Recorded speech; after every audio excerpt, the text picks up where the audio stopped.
Iskaya ay ang pagkakaroon ng maraming indigenous peoples na patuloy na namumuhay ayon sa kanilang kultura, paniniwala at tradisyonal na pamumuhay. Hindi sila hiwalay sa kasaysayan ng Pilipinas. Sila mismo ang bahagi nito. Buhay na patunay ng ating pinagmulan at pagkakakilanlan.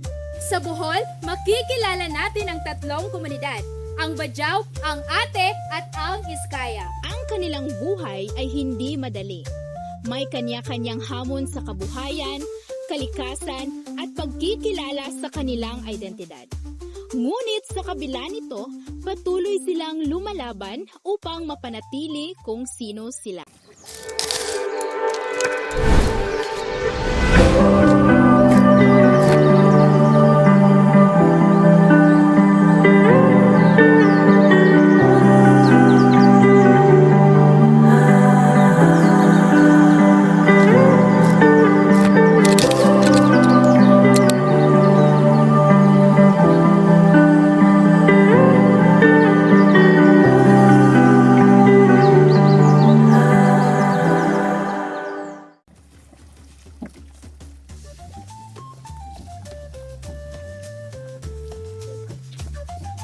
Bajau ay isang katutubong grupo na may malalim na ugnayan sa dagat.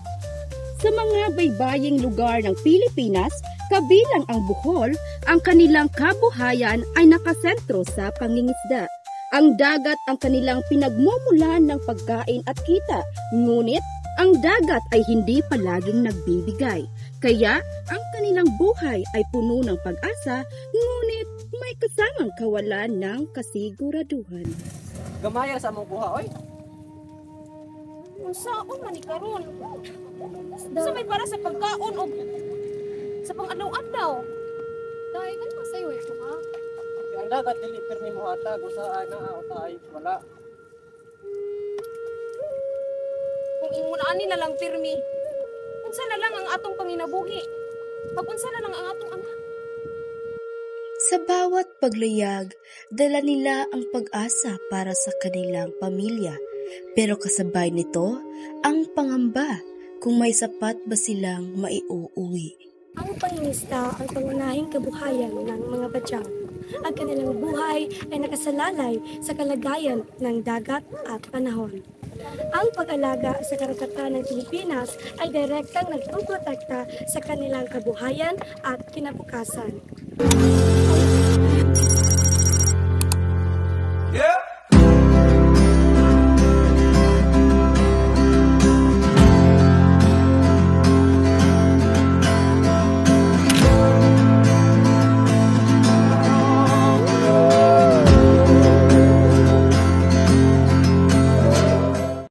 Ang API ay isa sa mga katutubong grupo sa Pilipinas na may malalim na koneksyon sa kalikasan.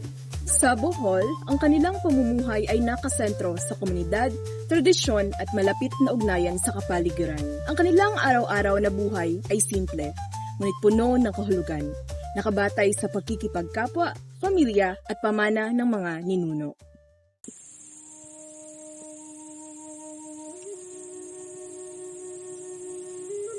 Nay, anong lahiman ang paglantaw nila sa tuwa? Unsa man day giingon nila ninyo mga anak? Giingnan may halain daw ta. Mga anak, dili ta lahi sa pagkatao. Pero nga atay kaugalingong kultura na dapat respetuhan. Usahay, lisod ipasabot ug unsa kami ug ang among kultura sa uban. Isa sa kanilang hamon ay ang hindi pagkakaunawaan at kakulangan ng tamang pagtingin sa kanilang pagkakakilanlan.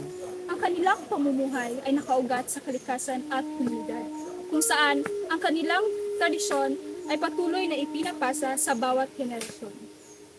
Ang respeto sa kanilang kultura ay mahalaga upang mapanatili ang kanilang dignidad bilang bahagi ng bansang Pilipinas.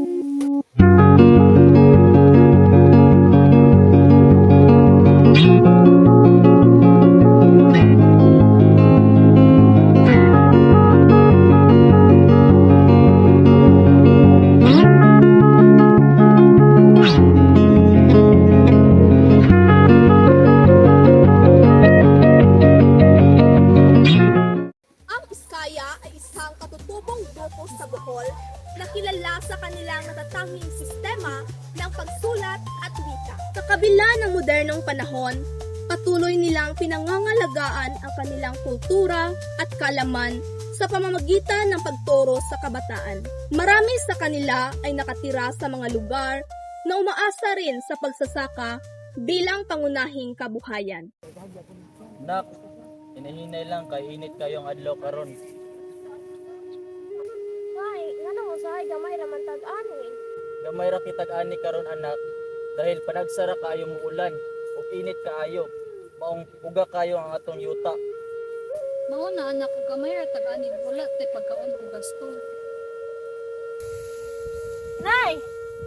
Huwag yun na itong kahimtang permi? Dili kanunay. Pero, mao dyan ni realidad sa mag-uuma.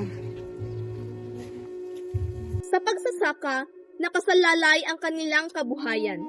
Kapag mahina ang ani, direktang apektado ang kanilang pang-araw-araw na buhay. Ang pagsasaka at tradisyonal na kaalaman ang pundasyon ng kanilang pamumuhay, kasama ang pagpapanatili ng kanilang wika at kultura. Ang suporta sa kanilang kabuhayan ay mahalaga upang mapanatili ang kanilang kultura at kinabukasan. Ang mga ati, padyaw at eskaya ay hindi lamang bahagi ng kultura ng Pilipinas. Sila ay buhay na kasaysayan ng ating bansa. Ang kultura ay hindi nawawala bigla. Unti-unti itong naglalaho kapag hindi natin ito pinapahalagahan at pinoprotektahan. Kaya mahalaga ang pag-unawa, respeto at pakikinig sa kanilang mga kwento. Ang kulturang pinangangalagaan ay kulturang patuloy na nabubuhay sa bawat henerasyon.